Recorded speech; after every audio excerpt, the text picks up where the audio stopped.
Hello cardboard lovers, it's Cardboard Badger here. I hope you're doing well, and today we have for you some exciting spoilers from Ikoria, Lair of Behemoths.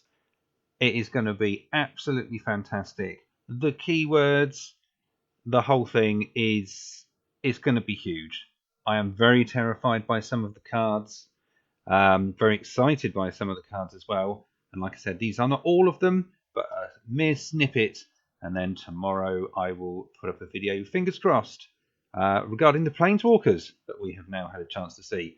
So we are going to get straight into it, starting off with a card that is terrifying me already. The artwork is fantastic. We have Lunar, the Spell Chaser, for 3 mana, 1, and it's hybrid mana, so it could be blue or red for either of the other two. We have a legendary creature, Elemental Otter. So it looks wonderful, but I'm already terrified because of it being Izzet, and it's an element as well.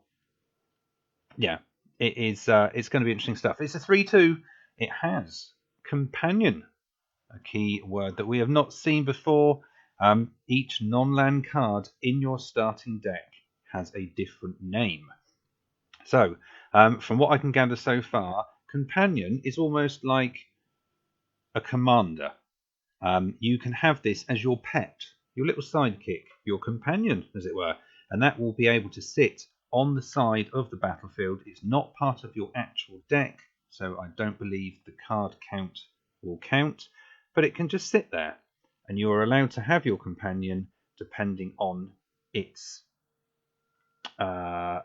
reasoning, if that makes sense. So for this particular one, it says, if you want this as your companion, the rest of your deck, each non-land card in your starting deck has a different name, which means you can't have playsets. But if you want that as a companion, that is what you can do. It will be at your side whenever you need it, not in your deck, and then you can obviously cast your 3 mana and play it. What does it do? Well, it has flash, and also when Lunar, the spell chaser, enters the battlefield, if you cast it, copy a target instant or sorcery spell you control. You may choose new targets for that copy, So this is going to be able to do a world of things. It will be able to do it flash. It will already be at your side whenever you want to need it. You don't have to search for it. Wonderful artwork. Scary as hell, but it is going to be exciting stuff, people. So that is our first card. Next, we have another companion card. I'm a little bit more excited about this because it is a Kraken. We have Garuda, Doom of Depths.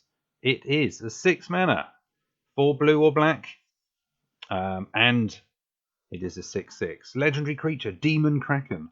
It has companion, so again, just like our otter, it can be at our side when we most need it. Always there, ready to dump onto the battlefield.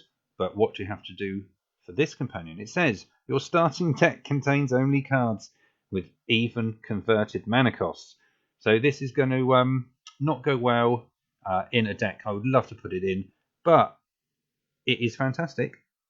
And when it enters the battlefield, each player puts the top 4 cards of their library into the graveyard, and then it says put a creature card with an even converted mana cost from among those cards onto the battlefield under your control. So this could be an amazing thing.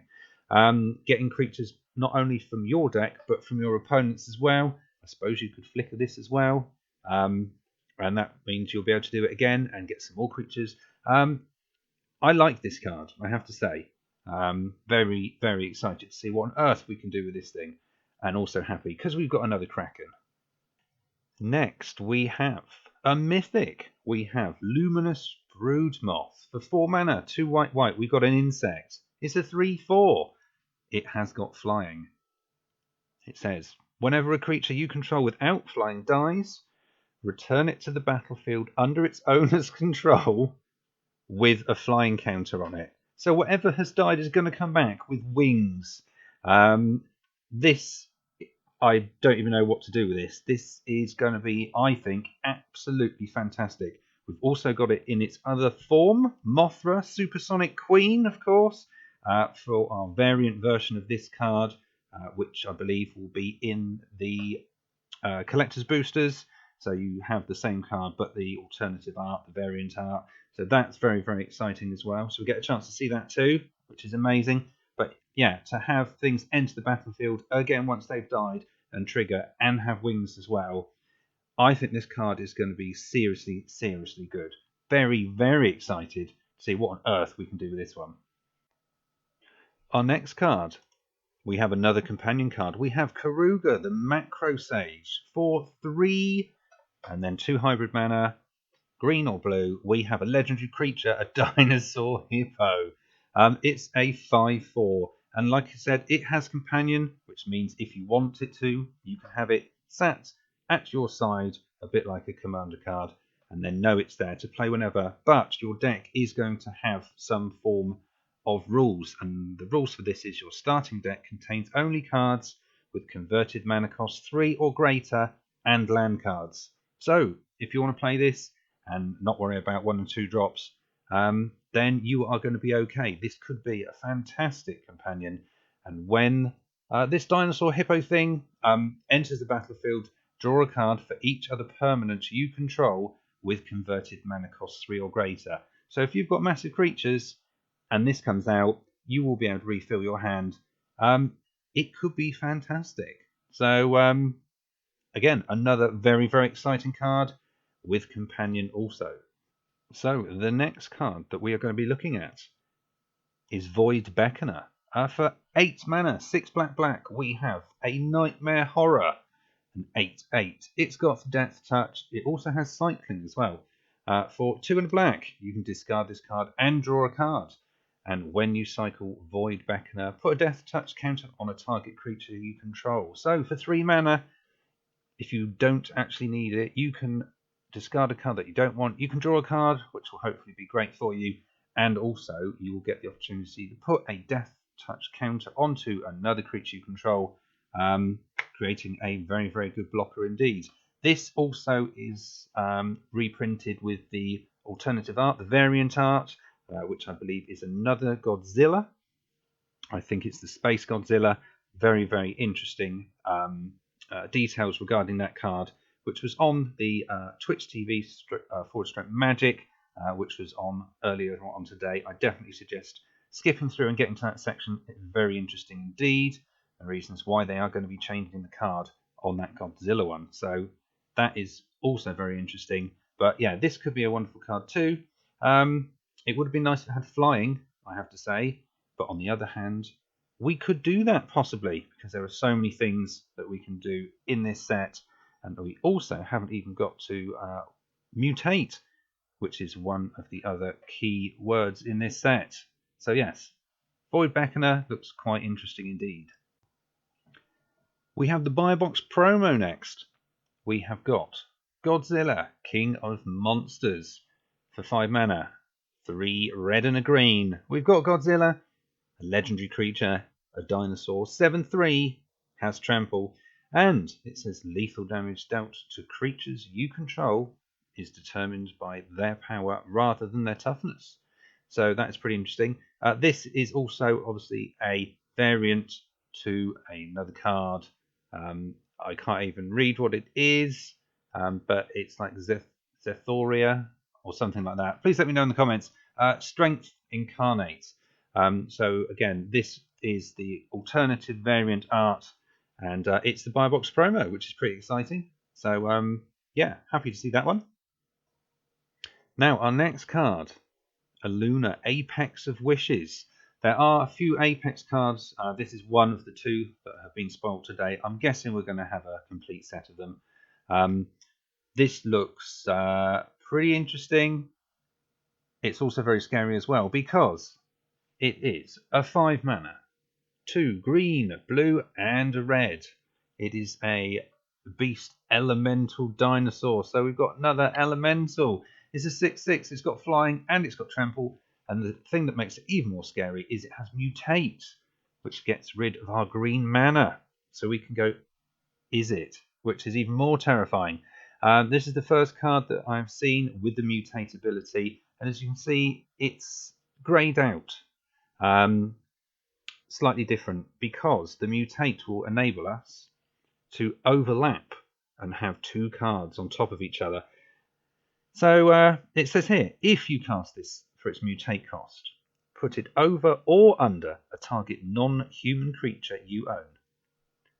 They mutate into the creature on the top, all abilities from under it. So if we were to play a Lunar for its mutate cost, we could then slip this underneath something else. It would not be a 6/6. It would be the power and toughness of the creature on the top, but it would have these abilities from Apex of Wishes. So it would have flying, it would have trample, and also it says whenever this creature mutates, exile cards from the top of your library until you exile a non-land permanent card. Put that card onto the battlefield or into your hand. So this is terrifying. 1, because it's an elemental. 2, it's got flying and trample. 3, it can get you something else on the battlefield free of charge. Again, absolutely terrifying, but very, very great indeed. And obviously there is alternative artwork for this one as well, the variant which you will be able to get in the collector's boxes. So yeah, really, really good card. I am very, very scared for Is It in general at the moment. That is my first opinion. I am very much hoping for some massive creatures that may be able to save the day. But we're early, we're only on day 1, people, and so far it's been very, very exciting indeed. Before I go, I will leave you with one more card. Zagoth Mamba. For 1 black mana, we have a Nightmare Snake, a 1/1, with whenever this creature mutates, target creature an opponent controls gets -2/-2 until the end of turn.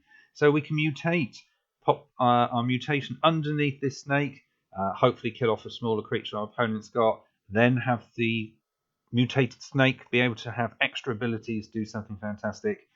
And also, obviously, without any of that at all, we have a snake. It's a good blocker. First turn. So that is it. All I can say is I hope you enjoyed the video. Please like, share and subscribe. We hopefully will have a video out tomorrow with the 2 Planeswalkers that have been spoilt today, one of which we are familiar with, one of which is brand spanking new, which is pretty exciting.